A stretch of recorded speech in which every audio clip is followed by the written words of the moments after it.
Morning to you, Kate. Good morning and Happy New Year. Good morning, Kate. I'm glad you're able to join us. Kate, I was just saying there, we've seen a number of brands disappear from the high street, of course, in the past decade, and those difficulties were no different in 2019.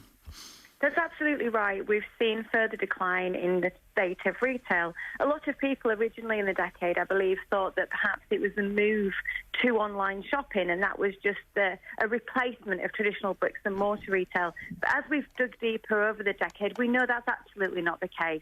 It's a change in consumer habits. Consumers very much wanting to go and get the very best value for their families, understandably. But in doing so, I've also discovered that actually there's things they can do without, or they can buy own brand products, or indeed they can actually just buy less things.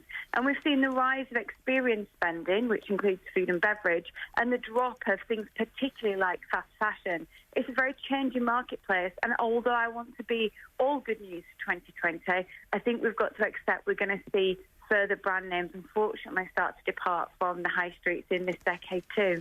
Kate, what other changes in consumer spending habits do you expect to see in the next year? Well, I think the big watchword for 2020 is going to be sustainability. I think consumers in generally are going to be very aware of the environment and ethical policies of businesses. And I think retailers are going to be put under high scrutiny to make sure that they absolutely start to do better with their supply chains in the main. I think also consumers are just going to have more buying power at their fingertips and demand so much more for retailers, again putting a lot of pressure on the profit of many retailers who are going to probably struggle with that if their business isn't set up to be so.